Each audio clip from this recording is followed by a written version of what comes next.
What's going on, guys? This is Recommend, and today we're going to be trying the Dobe Nintendo grips for the Nintendo Switch. I'm going to go ahead and test how to see how they look, how they feel, and how well they perform as compared to the stock Joy-Con. Let's take a look. See you in a bit. So if you're familiar with the Joy-Cons, you know they're not all that comfortable to hold. And for example, they're very thin. They're not very good at ergonomically.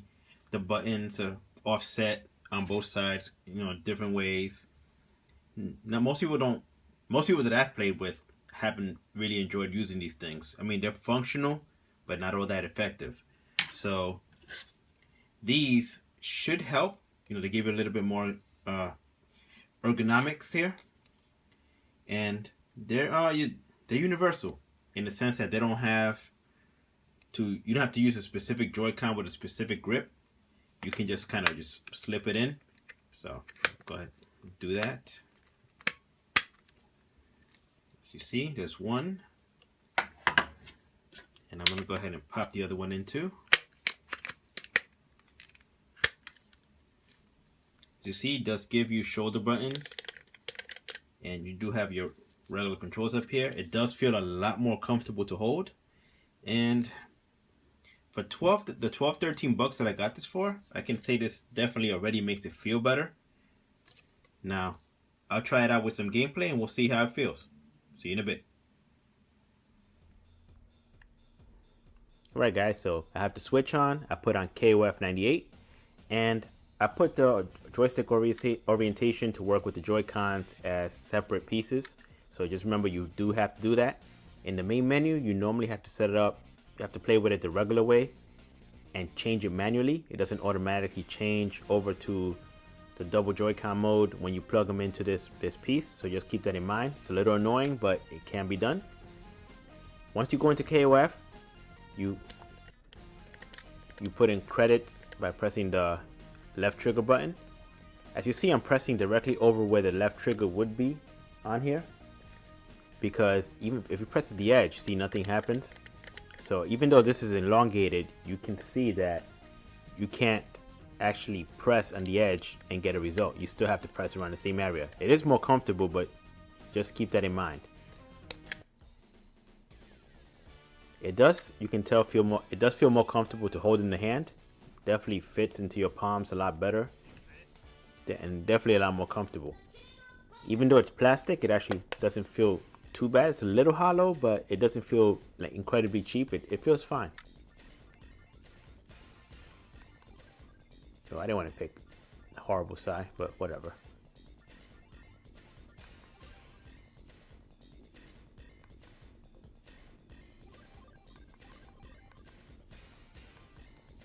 In terms of the controller, you can see this is the first Joy-Con, which has the analog stick more to the left with the buttons in the middle.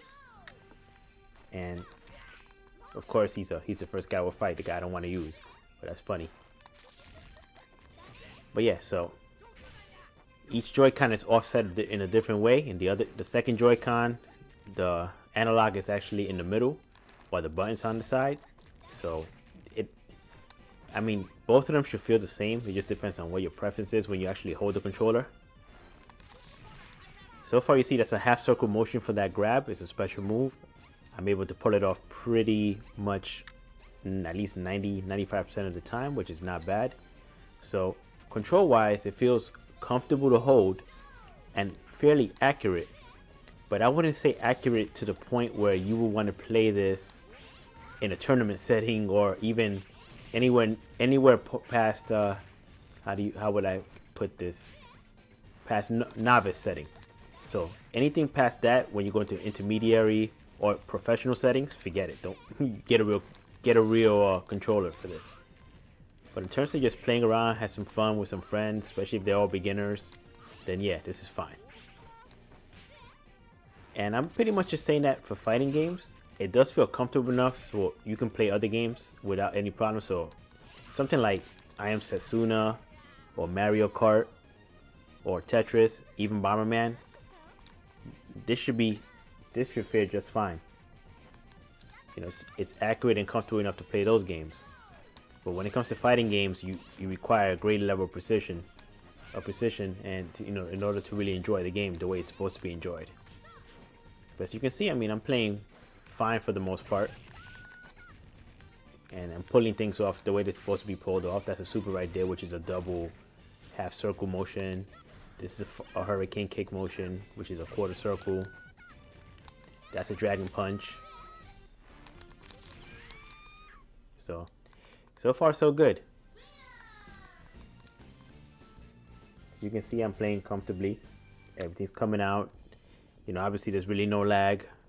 It's still the same Joy-Con. It's just about the way the controller being small and everything being in a weird offset position.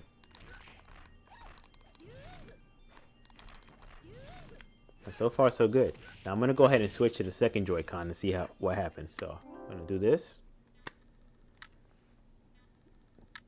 That was pretty weird. I pressed really hard on him by mistake and it almost popped the Joy-Con out. So I guess you got to be careful about that too. So I snap back in. Maybe I didn't snap it all the way, but man, generally feels pretty secure though. You really gotta shake it really hard for it to come out normally, or press really hard on that edge, I guess. But generally you shouldn't have any problem with it coming out. So I'm gonna go ahead and switch to this one here. So I'm gonna hit home. I'm gonna have to do this because for some reason it goes back to regular Joy-Con mode when I do that. Change grip order. And now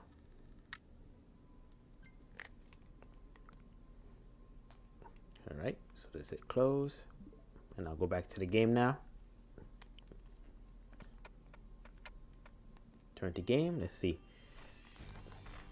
Now with this Joy-Con, I mean the grip is still just as comfortable, but as you see this time the actual analog stick is offset to the middle while the buttons are in the corner. So it's like there's no perfect Joy-Con. It's just all about preference and what's comfortable for you. But the game is playable. I'm still able to pull off motions. I just wouldn't suggest this again for any kind of high level play.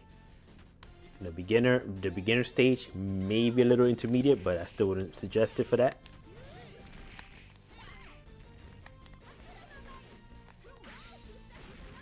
Okay, and even my super is a little trickier than the rest, and even that's working, so that's good.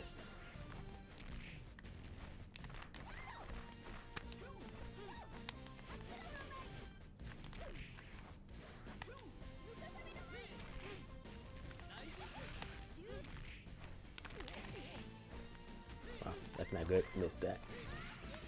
Of course, it comes to the dragon punch kick, or dragon kick, whatever you want to call it, lightning kick. And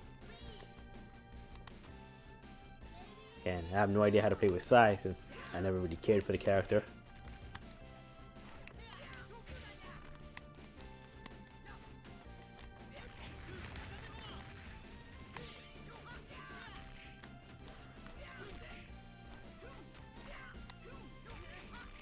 Okay.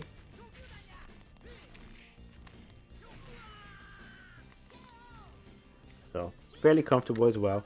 It's all about how well your how your hands fall on the actual buttons themselves. But the grip itself feels pretty good. Again, it's very solid.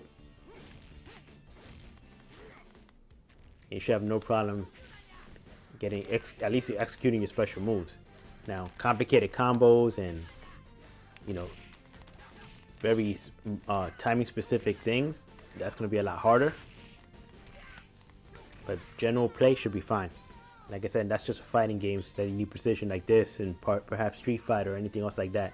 But anything like regular 2D games like Shantae, or other games like Bomberman, Mario Kart, maybe even Zelda should be fine with these. Although I don't think Zelda will play on this type of controller. But like Tetris should be fine.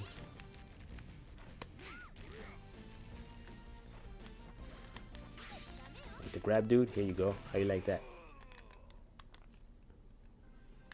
So I spent about $12-13 on these. On both of these, these controllers. They come together as a set for anywhere between 10 to 13 bucks shipped. I highly suggest that you try them. They're great for home, so I recommend them if you get them for around $10, and if you use them at home. They're kind of big to take around on the road. It'll destroy the whole idea of portability. You know, if you have some friends coming over to the house and they want to play some games, you know, want to play some Mario Kart with you, these are perfect for the home. So $10, get good build quality, you get a much more comfortable controller, and everything is still pretty responsive. Definitely recommend them. If there's anything over $15, or you plan on taking them out, then avoid. Just giving the heads up. So again, this is recommend. I hope you enjoyed this. If you enjoyed my channel, don't forget to thumbs up and subscribe, and I'll see you guys next time.